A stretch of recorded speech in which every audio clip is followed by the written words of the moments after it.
અમેરિકામાંથી અત્યારે હાલ ગેરકાયદેસર રહેતા ભારતીયો સહિત ગુજરાતીઓને ડિપોર્ટ કરવામાં આવી રહ્યા છે, પરંતુ ક્યાંક તમે પણ અમેરિકા રહી રહ્યા છો ને તમારા મનમાં પણ એવો ડર છે કે શું તમારે પણ ડિપોર્ટ થવું પડશે કે કેમ, અને અત્યારે હાલ તમે હમણાં જ અમેરિકા ગયા છો, સ્ટુડન્ટ વિઝા પર અમેરિકા ગયા છો, તો તમારે કઈ બાબતોનું ખાસ ધ્યાન રાખવાનું છે, આજે તેના વિશે જ ચર્ચા કરીશું. નમસ્કાર, હું હંસિની અને તમે જોઈ રહ્યા છો નિર્ભય ન્યૂઝ. અમેરિકાની હાલની સ્થિતિની આ બેઝિક માહિતી જાણ્યા પછી હવે અમેરિકામાં ભણવા જતા કે ભણતા જેટલા પણ ઇન્ડિયન સ્ટુડન્ટ છે તે લોકોએ કઈ બાબતને ધ્યાનમાં રાખવી જોઈએ તેના ઉપર નજર કરીએ.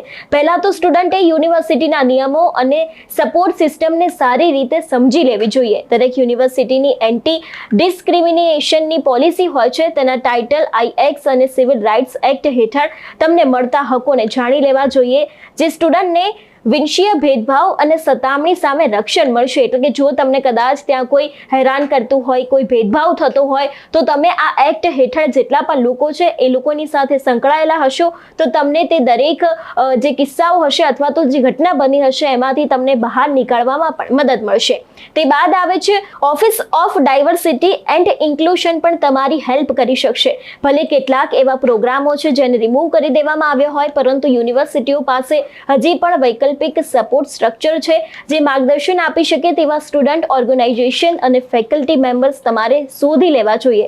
ઇન્ટરનેશનલ સ્ટુડન્ટ ઓફિસનું કામ પણ જાણી લો. આ office visa issue, work permit અને અન્ય ઇમિગ્રેશનને લગતી બાબતો પર લીગલી ગાઈડન્સ છે તે પણ પૂરી પાડે છે. સ્ટુડન્ટે નવા નિયમો અને પોલિસીમાં થતા ફેરફારોની જાણકારી રાખવી જરૂરી છે. અમેરિકામાં જે અત્યારે હાલ લોકોમાં ટેન્શન વધી ગયું છે, ત્યારે સ્ટુડન્ટ રાજકીય બાબતોથી દૂર રહે તેમાં જ ભલાઈ છે. તેમને રાજકારણ પ્રેરિત વિરોધી પ્રદર્શનો અને રેલીમાં ભાગ લેવાથી દૂર રહેવું જોઈએ. એટલે ખાસ કરીને જે એક અગત્યની બાબત છે કે ત્યાં અવારનવાર ટ્રમ્પના વિરુદ્ધ અથવા તો પછી કોઈ પણ સરકાર જે સત્તામાં છે એ લોકોના વિરુદ્ધ અવારનવાર રેલી થતી હોય છે, તો ખાસ કરીને જે અત્યારે વિદ્યાર્થીઓ ત્યાં ભણવા ગયા છે તે આ દરેક વાતથી દૂર રહે તો તેમના માટે એક ફાયદો રહેશે.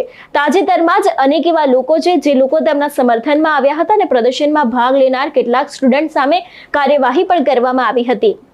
એટલે અત્યારે હાલ ઘણા બધા ભારતીય લોકો છે જે લોકો ટ્રમ્પનો ત્યાં વિરોધ પણ કરી રહ્યા છે. એટલે ખાસ કરીને જો તમે પણ એમાં જોડાઓ છો તો કદાચ એના એ દરેક લોકો ઉપર જે કાયદેસરની કાર્યવાહી કરવામાં આવી હતી એમાં ક્યાંક તમારું પણ કોઈક નામ સામે આવશે તો આગળ તમારા જ ભવિષ્યમાં એક નવું જોખમ ઊભું થશે. એટલા માટે થઈને ખાસ કરીને જે અત્યારે હાલ રાજકારણને લઈને જે રેલીઓ કરવામાં આવે છે અથવા તો પછી ટ્રમ્પના સરકારના વિરુદ્ધ જે પ્રદર્શન કરવામાં આવે છે એનાથી તમારે લોકોને ખાસ દૂર રહેવું જોઈએ. આવું કોઈ પણ પગલું ડિપોર્શનને ખતરો વધારી શકે છે. ખાસ કરીને જો તમારું નામ એવી કોઈ વસ્તુઓમાં સામે આવ્યું તો ટ્રમ્પની સરકાર દ્વારા તરત જ તમને ડિપોર્ટ કરી દેવામાં આવશે, કારણ કે જેટલા પણ નિયમો બદલાયા છે એ નિયમોમાં ખાસ કરીને જે તે વ્યક્તિ સરકારના વિરુદ્ધ જશે એ લોકોના ઉપર કાયદેસરની કાર્યવાહી કરવામાં આવશે. એટલે કદાચ તમે કોઈ પણ રેલીમાં હશો, પ્રદર્શનમાં હશો અને જો એમાં પણ તમારું નામ સામે આવ્યું તો કદાચ તમારા ડિપોર્શનનો જે ખતરો છે તે પણ વધી શકે છે. સ્ટુડન્ટે કેમ્પસના સિક્યુરિટી, લોકલ પોલીસ અને જે મુશ્કેલીઓના સમયમાં મદદ કરશે તેવા વિશ્વાસ હોય તેવા દરેક ફેકલ્ટી મેમ્બરના કોન્ટેક્ટ નંબરને સેવ કરી રાખવા જોઈએ. જે તે સમયે અમેરિકામાં આપણે છેલ્લા ઘણા સમયથી સાંભળતા આવ્યા છે કે ભારતના લોકો ઉપર અવારનવાર હુમલો કરવામાં આવતો હોય છે અથવા તો પછી એ લોકોની સામે કોઈક ગેરવર્તન કરવામાં આવતું હોય છે. પરંતુ જો હવે તમે આનાથી બચવા માંગતા હોય તો તમારી આસપાસ તમારી જેટલી ફેકલ્ટી છે એ લોકોના નંબર, તેની સાથે જે લોકો તમને મદદ કરી શકે, ને ખાસ કરીને કોલેજમાં પણ એવા ઘણા બધા લોકો હોય છે જે લોકો વિદેશી વિદ્યાર્થીઓને આવી રીતે મદદ કરતા હોય છે, તે દરેક લોકોના નંબરને તમારે સેવ રાખવાની ખૂબ જરૂર છે. ભારતની સંસ્કૃતિ વિશ્વમાં સૌથી મહાન છે એવું ભલે આપણને નાનપણથી શીખવાડવામાં આવ્યું હોય, પરંતુ અમેરિકામાં તેમના રીત રિવાજો અને સંસ્કૃતિને સમજીને ચાલવું જોઈએ અને વાતચીત કરવામાં પણ આદરભાવ રાખવો જરૂરી છે. તેનાથી તમારામાં એક સકારાત્મક વાતાવરણ ઊભું થશે અને જો કદાચ કોઈ પણ વ્યક્તિ તમારી સાથે ગેરવર્તન કરતું હશે તો તમે આને લઈને કમ્પ્લેન કરશો તો કદાચ તમને વધુ એક ફાયદો થઈ શકે છે.